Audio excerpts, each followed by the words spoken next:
अगर गौओं के नाम पर इतनी लंबी किसी ने लड़ाई लड़ी और अपना बेटा किसी ने कुर्बान कराया तो वो खेतड़ काम न करे।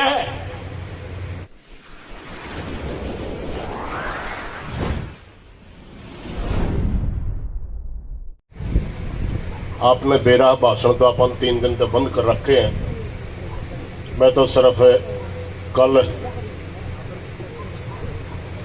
में जो मीटिंग में बात हुई, फिर कुछ लोगों की ड्यूटी लगी कि जहां ये मामला अटका हुआ है उसका समस्या का हल ढूंढने के लिए हमने अपने वकील साथियों से क्या बात हुई।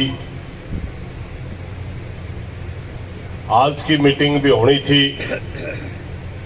अभी 2-3 बजे उसका फिर क्योंकि वो मैसेज आओगा तो जावांगे।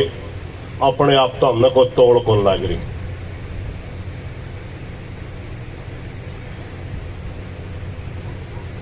आप सबने बेरा है, हमारा आदमी हमारे बीच से चला गया और हमारे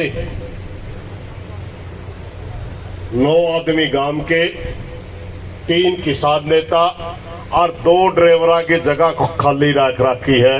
किसी का भी नाम दे है। 14 आदमी कन्फर्म 302, 307 में बाई नेम और 800 अन्य जिसमें सारा काम आ जाएगा। अभी वकील साहब बोल के गए, कहते एफआईआर के ऊपर परिवार की स्टेटमेंट लिखनी होती है। जो पोस्टमार्टम करवाने के समय डॉक्टर स्टेटमेंट लेता है परिवार के एक सदस्य की, जो एफआईआर का हिस्सा भी होती है। पुलिस ने सोचा हमें कि मैं जानते ही नहीं। अपनी तरफ से बरवाड़ा का एसएचओ एफआईआर दर्ज करवा रहा है अपनी तरफ से। पुलिस के जो साथी घायल है ना उनके बयान पे दर्ज, ना हमारा जो साथी शहीद हुआ उसके किसी भी परिवार के सदस्य के नाम से दर्ज। सबसे बड़ा खेल तो अड़े खेल रखा है। नुकसान हुआ उसका कुछ नहीं, अपने आप एसएचओ, जबकि ऐसा कुछ होता नहीं है। और जब पोस्टमार्टम के ऊपर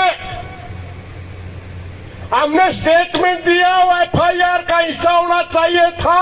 उस स्टेटमेंट के अंदर साफ साफ हमने लिखा है कि पुलिस की लाठी से धर्मपाल भाई की शहादत हुई है। मगर दिक्कत इससे सरकार में हुआ है, गऊ का नाम पर वोट तो मांगना है, गऊ की सेवा करनी है थी, लाठी मार के शहीद करें। ये है बीजेपी का असल तरीका।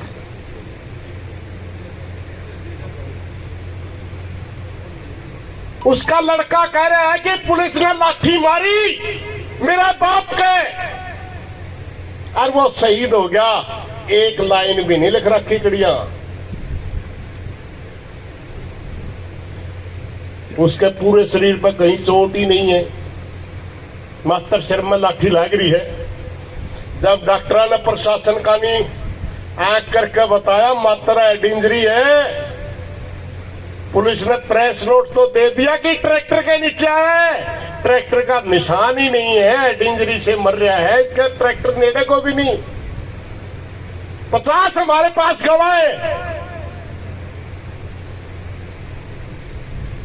कि ट्रैक्टर से तो 25-30 मीटर दूर इसका लाठियां मारी गई है। जब डॉक्टर ने इशारा करा हेड इंजरी है, प्रशासन कहने लगा गांव की कमेटी से बस जंदे दाह संस्कार करना होगा।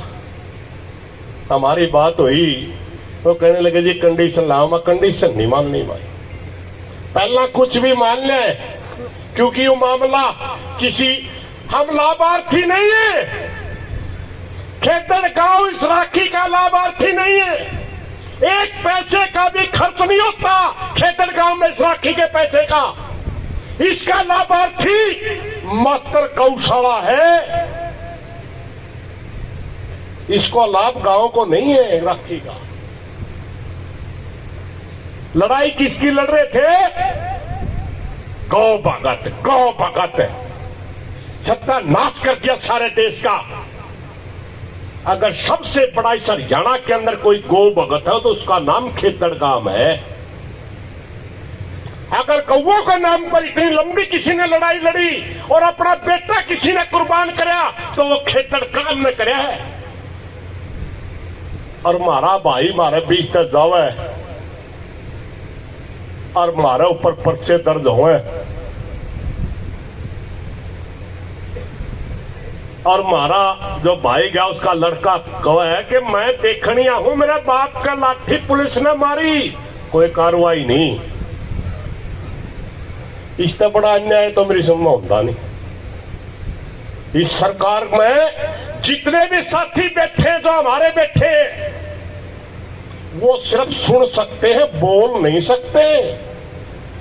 बड़े बड़े अपन दिखे इन पे एक हाथ के पद, कुछ नहीं है पल्ले, कुछ नहीं किसी का पल्ले, सिर्फ बैठ के सुन सकते हैं। साथियों, हमने 2 दिन मीटिंग करी, कहीं न कहीं कुछ बातों पे नकारात्मक भी आवती, कहीं पे सकारात्मक भी आवती। सबसे ज्यादा मोटा विवाद जड़ा उलझ गया, आप सबने बेरा है,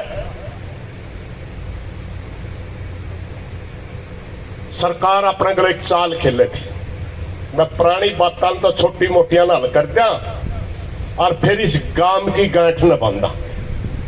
फिर इस गांव न उजाड़ने के लिए सरकार एक चाल खेले थी। हमने कहा नहीं भाई, ठीक है, बोले हाँ, नरम भी हाँ, लठ भी खा लिया, क्योंकि हमने इस बात का बेरा है देश के कानून में आम आदमी को कानून को हाथ में लेने की इजाजत नहीं है। पुलिस लाठी मारेगी तो लॉ एंड ऑर्डर संभालन के कहेंगे संभाला थे हमें, और हमें का हाथ में लेवांगे तो हमने नहीं कहेंगे उपद्रवी है, कानून तोड़े। ये सारा सोता है, लेकिन वह मारे गले कोई धोखा करेगा तो धोखा सहन को नहीं। इस गांव में अगर कोई उजाड़ेगा उस बात मारे सहन को नहीं। हमने सबसे पहले कहा क्लियर दे, उन केसों का क्या होगा। कहने लगे भाई 15 दिन में निपटेंगे। मारे कोई समझ में नहीं आई, क्यों कर निपटेंगे, उनकी जो तरीका बता रहे थे वो भी समझ में नहीं आया। ये सारी बात सोच के कमेटी में मीटिंग में निर्णय हुआ कि भाई ये राह नहीं दे रहे, अपन अपने वकीलों से बात करनी चाहिए। हम कल जो हमारे लड़के जेल में हैं उनसे मिल के आए। सबसे पहले आप लोगों को बता दूं, वो बिल्कुल ठीक है वो लड़के, और उनका आप लोगों को संदेश है, परिवारों को भी संदेश है, उनकी मां बहनों को भी संदेश है। उन्होंने कहा कि हम बिल्कुल ठीक हैं, हमारी वजह से कच्चा नहीं पड़ना है, गांव की जीत होनी चाहिए, गौशाला को न्याय मिलना चाहिए। कोई बात नहीं बोले हमें कितने दिन जेल में रहेंगे, कोई चिंता की जरूरत नहीं। उसके बाद हम अपने वकील साथियों से गए, मिले, वहां भी हमारी बातें हुई, कोई रास्ता निकलने की बात। उन्होंने भी हमारे को बड़े अच्छे सुझाव दिए, और अच्छे सुझाव का रिजल्ट ये रहा, उन्होंने कहा कि प्रशासन के पास खूब पावर होती है, अगर प्रशासन चाहे तो 10 मिनट के अंदर इस मामले को अलग से बयान दर्ज करके उन लड़कों को बाहर निकाल सकता है, और इन धाराओं ने तोड़ फोड़ करके इस केस का सत्यानाश भी कर सकता है। इसके पास पूरी पावर हो। तो भाइयों, मेरी एक प्रार्थना करने के लिए खड़े आऊं मैं। एक मैसेज भी आया हमारे पास, गांव खेतर के जितने नौजवान साथी बैठे सामने सुन लो भाई। सबसे पहले ये ध्यान से सुन लो, हम कोई देश विरोधी लोग नहीं है। ना विकास विरोधी लोग हैं, ना कानून को हाथ में लेने का हमारे को अधिकार है। हम अपने प्रजातांत्रिक अधिकारों के लिए इकट्ठे होकर के ज्यादा संख्या दिखा करके अपने आप बलिदान दे करके आंदोलन को जीत्या करा। फूवड़ पड़े कभी भी क्रांतिकारी की परिभाषा नहीं होती। एकता बहुत जरूरी है। और आज भी अगर कोई भाई आपस में आंख नहीं मिलांदा, आपस में टोका टिप्पणी करता हो, नौजवान साथी अपने आप को घना बड़ा क्रांतिकारी दिखाने खातर अगर इस आंदोलन की दिशा भटकांदा हो, तो मैंने उस दिन भी कहा था इस काम का सत्यानाश करेगा। मेरी आदत है भाई खुला बोलूं चाहे बुरा मान जियो को, वो इस काम का नाश करेगा जो सा काम की नहीं मानता। और काम की कमेटी से भी हमने प्रार्थना करी है कि आज काम की कमेटी सख्ती से निर्णय ले। जो बच्चे कमेटियों पर टिप्पणी करते हैं, जो बच्चे बातचीत के ऊपर टिप्पणी करते हैं, और एक तो है कुछ नहीं, मीटिंग में बात सारी चल करे, अच्छी भी चल करे, माड़ी भी चल करे। अरे टिप्पणी करने का समय तो तब होता जब कोई निर्णय बाहर आवे, कोई सुनावे। वो समाज हित में नहीं है वो चीज। और कड़ा मेंबर सरपंच की लड़ाई लड़ो, मैंने को बोली बात कर 50 साल तक इस गांव में खड़े होने नहीं पाओगा को कदे तक किसी कर सको। ईद इलेक्शन लड़ी नहीं सकती, मुकदमा हो जाएगा, मुकदमा लड़े नहीं सकता। 800 में बचेगा कौन है? न्यू तो बता दो 800 करे ये काम के केस में आगे तो बच गया कौन? और जो सब बच गया क्या की सरपंची करेगा जिसका सारा काम जेल में पड़े हो? हमें जब जेल में जा रहे थे और टिप्टी कहने लगा जी कामरा तो नूना हो जो मावा समाधान तो हो गया, ठीक नहीं जेल पे कब जाए खेतड़ का होना है तो हमने नूना नूना कर गला में। हाँ तीन में भी है, गुरनाम सिंह चडूनी भी, और मैं हम तो जिमनी में दे रखे, रवि आजाद फ्रंट में दे रखे, 10 काम अलियांगल दे रखी हमें भीतर को सोट दिए। पहले तो निवलेन के नाम को नहीं, फिर देखा पाछा जाके मेरा पटिया बोले 29 शो कर दिया भाई हाजिर थे। बोले हमारी बातें गुरनाम गलर, सुरेश गलर, कलीराम गलोरी थी। इसका मतलब है तो बात ठीक नहीं, शायद पहले ये बिगड़ने। चलो भाई परमात्मा ना था ऐसी हो, मगर मैं सिर्फ उन नौजवानों का प्रार्थना करने खातिर खड़े आया हूं भाई।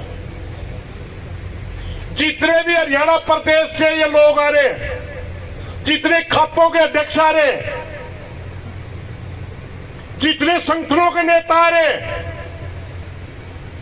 ओडस मेज के ऊपर थप्पड़ मर मर कर डीसी गला, एसपी गला, एमडी गला, इतनी तलख भाषा में तो के तो आप भी कहना छोड़ रहे हैं। इस भाषा में बातें हो रही है, किसके लिए हो रही है भाई? गौशाला के लिए, काम के लिए हो रही है ना। अगर उनकी इज्जत करोगे नहीं, फिर उन्हें नौजवान बता दिया हम ना, हमें तो बात में उन्हें भेज देंगे, हमें उनकी मान लेंगे। किसी ने सको नहीं भाई हमें जावांगे वह बिगजी, हम तो उन्हें की मान लेंगे। मगर भाई बहुत रणा-जोर लग रहा है इस मुद्दे पे। कल भी हमने सुनी, हमें तो मीटिंग में बिक जा मजबूरी है, हमने बेरा भी है, हमने न्यू भी बेरा है। प्रशासन हमारे को वहां बिठा करके समय नष्ट करना चाहता है। हमारी 13 तारीख की पंचायत के लिए ज्यादा संख्या ना हो, इसके लिए हमने बंदे रखना चाहा है, हमने बेरा इस बात का। लेकिन मीटिंग में से उठ के भी नहीं आ सकते और बातचीत को छोड़ भी नहीं सकते, क्योंकि हमारा फैसला ये है कि हम बातचीत करेंगे, छोटा अधिकारी करे बड़ा करे, मानेंगे वाह जो सी काम का कमाओगी, गौशाला का कमाओगी। बातचीत से हम भागेंगे नहीं। इसलिए साथियों कल उन बच्चा तय मिलकाए, अपने वकीला तय मिलकाए, सारा हमने अपनी तैयारी कर ली है। प्रशासन क्या बुलाया बिना मीटिंग में नहीं था, अपने आप बैठ जाके किसी का बलने नहीं बैठा, बुलावागा, मीटिंग में जाएंगे और वह बात करांगे भाई जो सी गांव के भाईचारे के हित में होगी। इन्हीं बातों के साथ कोई गलत बात निकली हो माफी चाहूंगा।